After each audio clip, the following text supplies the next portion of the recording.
Oggi prendiamo in considerazione l'articolo 3 delle nostre Costituzioni, un articolo che si centra sulla famiglia, la famiglia salesiana. Anche l'essere famiglia è costitutivo della nostra identità, i figli di Maria Ausiliatrice. La nostra famiglia, la famiglia salesiana, condivide lo stesso spirito e i diversi gruppi di cui è composta esprimono il loro contributo originale in fedeltà a questo spirito. Leggiamo l'articolo. Il nostro istituto è parte viva della famiglia salesiana, che attualizza nella storia, in diverse forme, lo spirito e la missione di Don Bosco, esprimendone la novità perenne. Il rettor maggiore della Società di San Francesco di Sales, come successore di Don Bosco, ne è l'animatore e il centro di unità.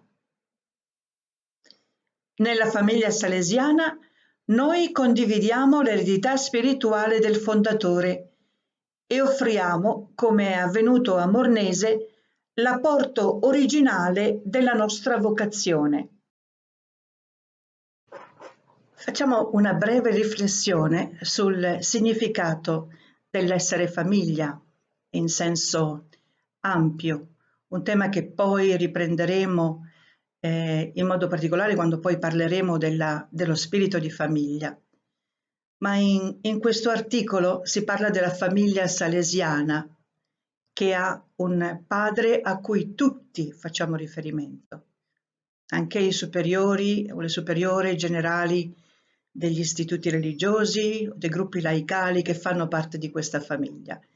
E questo padre è il rettor maggiore, che per noi oggi è Don Ángel Artime. Lui è l'animatore spirituale di questa famiglia, è il centro di unità.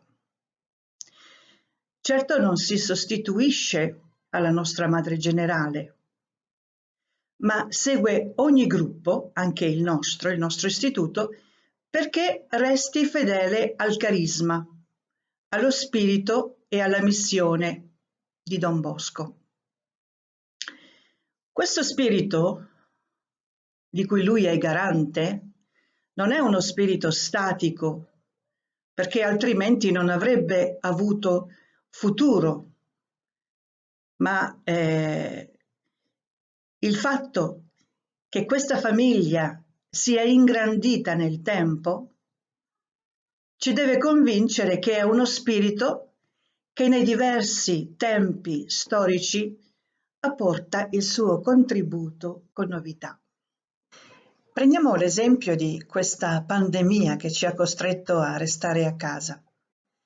È stato molto bello, molto interessante vedere come in alcune delle nostre realtà salesiane nel mondo ci sono stati salesiani, figli di Maria Ausiliatrice, cooperatori, ex allievi e altri gruppi che si sono subito dati da fare per incontrare i giovani in modo differente.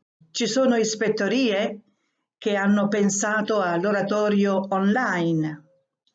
C'è chi ha proposto una direzione spirituale online e i direttori spirituali erano sia salesiani, figlie di Maria Ausiliatrice, laici. Molto bello vedere che offrivano ai giovani la possibilità di farsi una chiacchierata e forse a volte sicuramente anche una chiacchierata profonda con qualcuno che gli poteva dare una indicazione, gli poteva dare una guida. Ecco, la creatività dell'amore ci ha fatto pensare salesianamente a come stare accanto ai giovani anche se fisicamente siamo lontani. Certamente Don Bosco avrebbe fatto la stessa cosa, Madre Mazzarello avrebbe fatto la stessa cosa con gli strumenti di oggi. Questo ci dice che lo spirito di Don Bosco, che ci unisce come famiglia salesiana, può essere espresso in forme sempre nuove. Non andrà mai fuori di moda fino a quando ci saranno i giovani e fino a quando ci saranno salesiani, salesiane in senso largo, gruppi di questa famiglia salesiana che vivranno con un amore forte per i giovani e credono nell'educazione tramite il sistema preventivo. Attualmente nella famiglia salesiana ci sono 31 gruppi. Il nostro, in ordine di tempo, è il secondo ed è stato fondato direttamente da Don Bosco. Salesiani, Figlia di Maria Ausiliatrice e Cooperatori sono i tre gruppi che sono stati fondati direttamente da Don Bosco. All'interno di questi 31 gruppi non ci sono gruppi più importanti o gruppi meno importanti, perché tutti i gruppi, chi in un modo chi nell'altro, danno il loro contributo originale alla vita e all'apostolato della famiglia salesiana.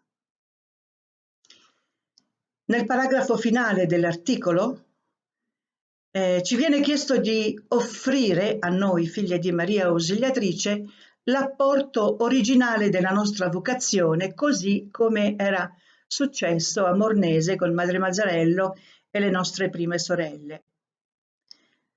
Noi sappiamo che nell'istituto abbiamo un ambito per la famiglia salesiana. Sor Maria Luisa Miranda al momento è l'animatrice di questo ambito. Nell'articolo 129 bis delle Costituzioni si dice che la consigliera per la famiglia salesiana offre orientamenti perché l'istituto dia il suo apporto originale femminile mariano alla crescita della comunione e della collaborazione nella famiglia salesiana. L'apporto originale della nostra vocazione alla famiglia salesiana è un apporto femminile mariano.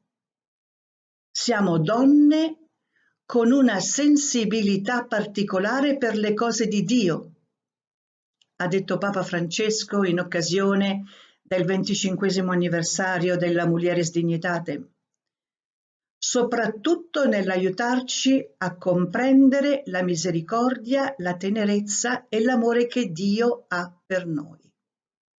Questa sensibilità femminile che è il nostro apporto alla famiglia, alla Chiesa universale. Poi siamo figlie di Maria Ausiliatrice e dobbiamo rafforzare continuamente la consapevolezza che, portando questo nome, figlie di Maria Ausiliatrice, vuol dire impegnarsi ad essere icone di Maria nella famiglia salesiana e nel mondo intero. Chi vede noi, chi vede me, dovrebbe vedere il volto della nostra mamma, di cui io sono figlia. Dovrebbe fare esperienza della sua presenza materna e rassicurante. Ecco, allora, mentre continuiamo piano piano ad andare avanti con le nostre riflessioni, non dimentichiamoci di chiedere a Maria il suo accompagnamento, perché sia lei a farci intendere con la mente e con il cuore che cosa vuol dire portare un nome così bello e abbracciare e credere in uno spirito salesiano che è ancora molto vivo nella famiglia e nella Chiesa.